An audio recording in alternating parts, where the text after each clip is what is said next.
ಈಗ ವಿಜೇಂದ್ರ ಅವರು ಕೇಂದ್ರ ಚುನಾವಣಾ ಆಯುಕ್ತರನ್ನ ರಾಜಕೀಯ ಪುಡಾರಿ ಅಂತ ಕರೆದಿದ್ದಾರೆ.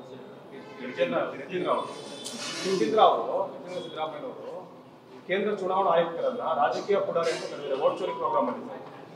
ಏನಾಗ್ತದೆ, ಜನಮಾನಸದಿಂದ ಜನರ ನಡುವೆಯಿಂದ ನೇತೃತ್ವ ಬೆಳೆದು ಬಂದಿದ್ರೆ ಅನುಭವದ ಮೂಷೆಯಿಂದ ಮಾತು ಬರ್ತವೆ.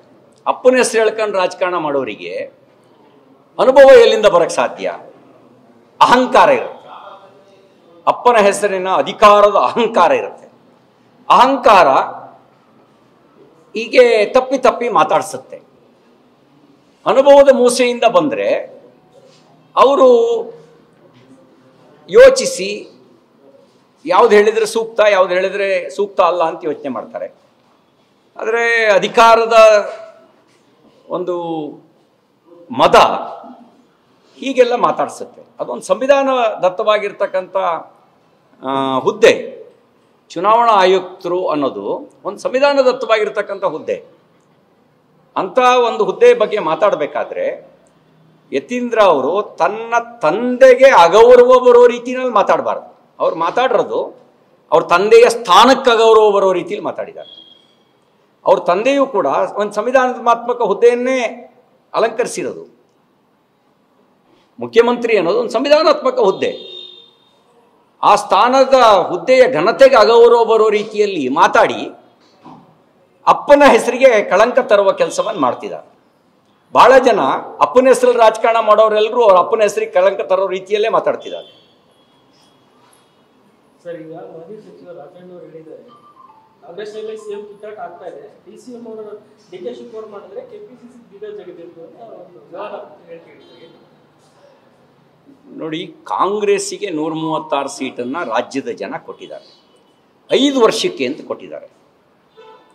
ಯಾರನ್ನು ಮುಖ್ಯಮಂತ್ರಿ ಮಾಡಬೇಕು ಅನ್ನೋದು ಆ ಪಕ್ಷದ ತೀರ್ಮಾನ. ಆದರೆ ರಾಜ್ಯದ ಜನರ ಬಯಕೆ ಇರೋದು ಗುಂಡಿ ಮುಚ್ಚಿ. ಗುಂಡಿಗೆ 12 ಜನ ಬಲಿಯಾಗಿದ್ದಾರೆ, ಇನ್ನೆಷ್ಟು ಬಲಿಬೇಕು? ಯಾಕೆ ನಿಮಗೆ ಗುಂಡಿ ಕಾಣಲ್ವಾ? ಗುಂಡಿ ಒಳಗೆ ನಿಮ್ಮನ್ನು ಮುಚ್ಚೋವರೆಗೂ ಗುಂಡಿ ನಿಮಗೆ ಕಾಣೋದಿಲ್ವಾ ಅನ್ನುವ ಪ್ರಶ್ನೆಯನ್ನು ಜನ ಮಾಡ್ತಿದ್ದಾರೆ. ಭ್ರಷ್ಟಾಚಾರ ಮಿತಿ ಮೀರಿದೆ ಅನ್ನೋದು ವಿರೋಧ ಪಕ್ಷದ ಆರೋಪ ಅಲ್ಲ, ಗುತ್ತಿಗೆದಾರರ ಆರೋಪ. ಭ್ರಷ್ಟಾಚಾರಕ್ಕೆ ಸಂಬಂಧಪಟ್ಟಂತೆ ದಿನಕ್ಕೊಂದು ಹಗರಣಗಳು. ಅದು ಗೌರವತರ ಸಂಗತಿ ಅಲ್ಲ. ನೋಡಿ, ಆ ಶೆಡ್ಯೂಲ್ಡ್ ಟ್ರೈಬ್ಸಿಗೆ ಕೊಡುವಂಥ ಕಿಟ್ಟು ಅದು ಕಳಪೆ, ಅದರಲ್ಲಿ ಭ್ರಷ್ಟಾಚಾರ. ಕಾರ್ಮಿಕರಿಗೆ ಕೊಡುವ ಕಿಟ್ಟು ಅದು ಕಳಪೆ, ಅದರಲ್ಲಿ ಭ್ರಷ್ಟಾಚಾರ. ಕಾರ್ಮಿಕರಿಗೆ ಎಂಥದ್ದು ಹೆಲ್ತ್ ಕ್ಯಾಂಪ್ ಹೆಸರಿನಲ್ಲಿ ಲೂಟಿ. ವಾಲ್ಮೀಕಿ ಹಗರಣದಲ್ಲಿ, ನಿಗಮದಲ್ಲಿ ಹಗರಣ. ವಿವಿಧ ಇಲಾಖೆಗಳಲ್ಲಿ ಹಗರಣಗಳದ್ದೇ ಸುದ್ದಿ. ಇದು ಬಗ್ಗೆ ಜನರ ಬೇಸತ್ತಿದ್ದಾರೆ. ನಮ್ಮ ರಾಜ್ಯಕ್ಕೆ ಬರಬೇಕಾದಂಥ ಕಂಪನಿಗಳು, ಒಂದು ಗೂಗಲ್ AI ಅದು ಹೋಯ್ತು ಆಂಧ್ರ ಪ್ರದೇಶಕ್ಕೆ, ಇನ್ಯಾವುದೋ ಒಂದು ಮಹಾರಾಷ್ಟ್ರಕ್ಕೆ ಹೋಯ್ತು, ಯಾವುದೋ ಒಂದು ದೊಡ್ಡ ಇನ್ವೆಸ್ಟ್ಮೆಂಟು ಮಹಾರಾಷ್ಟ್ರಕ್ಕೆ ಹೋಯ್ತು. ಇದ್ರ ಬಗ್ಗೆ ಬ್ಲ್ಯಾಕ್ ಬಗ್ ಒಂದು, ಗೂಗಲ್ ಅದು ಹೋಯ್ತು. ಈ ಕೆಲವು ಸೆಮಿ ಕಂಡಕ್ಟರ್ಗಳು ಅವುಗಳೆಲ್ಲ ಬೇರೆ ಬೇರೆ ರಾಜ್ಯಗಳ ಪಾಲಾಗ್ತಾ ಇದ್ದಾವೆ. ಇದ್ರ ಬಗ್ಗೆ ಯೋಚನೆ ಮಾಡಬೇಕಿತ್ತು ಸರ್ಕಾರದಲ್ಲಿ. ಇವರಿಗೆ ಭ್ರಷ್ಟಾಚಾರದ ಬಗ್ಗೆ ಕಾಳಜಿ ಇಲ್ಲ. ಇವ್ರದೇ ನೀತಿಯ ಕಾರಣಕ್ಕೆ ಬೆಲೆ ಏರಿಕೆ ಆಗ್ತಾ ಇದೆ. ಈಗ ಇವರು ಪೆಟ್ರೋಲ್ ಡೀಸೆಲ್ ಮೇಲೆ ಸೆಸ್ ಹಾಕಿದ್ರು, ಅದ್ರ ಕಾರಣಕ್ಕೆ ಬೆಲೆ ಏರಿಕೆ ಆಗ್ತಾ ಇದೆ. ಎಲ್ಲ 20 ರೂಪಾಯಿ ಸ್ಟಾಂಪ್ ಪೇಪರನ್ನು ಮಾಯ ಮಾಡಿದ್ರು. 100 ರೂಪಾಯಿ 200 ರೂಪಾಯಿ ಕೊಡ್ಬೇಕು ಸ್ಟಾಂಪ್ ಪೇಪರ್. ಇವತ್ತು ಒಂದು ಸ್ಟಾಂಪ್ ಡ್ಯೂಟಿ ಹೆಚ್ಚಳ ಮಾಡಿದ್ರು. ಅದೇ ಸ್ಟಾಂಪ್ ಡ್ಯೂಟಿ ಹೆಚ್ಚಳ ಮಾಡಿದ್ರು. RTC 15 ರೂಪಾಯಿ ಇದ್ದಿದ್ದಕ್ಕೆ 30 ರೂಪಾಯಿ 40 ರೂಪಾಯಿ ಕೊಡಬೇಕಾದ ಸ್ಥಿತಿ ಬಂತು. ಇದ್ರ ಬಗ್ಗೆ ಚರ್ಚೆ ಆಗಬೇಕು. ಚರ್ಚೆ, ಅವನು ಮುಖ್ಯಮಂತ್ರಿನ, ಇವನು ಮುಖ್ಯಮಂತ್ರಿನ, ನಾನೇ 5 ವರ್ಷ ಮುಖ್ಯಮಂತ್ರಿ. 5 ಇಲ್ಲದೆ ಇದ್ರೆ ಜನ ಅಧಿಕಾರ ಕೊಡೋಷ್ಟಲ್ಲ ನೀವೇ ಇರ್ರಿ, ಯಾರು ಬೇಡ ಅಂತಾರೆ. ಆದ್ರೆ ಯಾತಕ್ಕಿದ್ದೀರಿ ಅನ್ನುವಂಥ ಪ್ರಜ್ಞೆ ಇರಬೇಕಲ್ಲ. ಭ್ರಷ್ಟಾಚಾರ ಮಾಡಕ್ಕೆ ನಿಮ್ಮನ್ನು ಮುಖ್ಯಮಂತ್ರಿ ಮಾಡಿ ಕೂರಿಸಿರೋದ? ಬೆಲೆ ಏರಿಕೆ ಮಾಡಕ್ಕೆ ನಿಮ್ಮನ್ನು ಮುಖ್ಯಮಂತ್ರಿ ಮಾಡಿ ಕೂರಿಸಿರೋದ? ಈ ಪ್ರಶ್ನೆಗೆ ಉತ್ತರ ಕೊಡೋದು ಈ ಸರ್ಕಾರದ ಜವಾಬ್ದಾರಿ ಇದೆ. ನಿಮ್ಮನ್ನ ಭ್ರಷ್ಟಾಚಾರಕ್ಕೂ ಕೂರಿಸಿಲ್ಲ, ಬೆಲೆ ಏರಿಕೆಗೂ ಕೂರಿಸಿಲ್ಲ.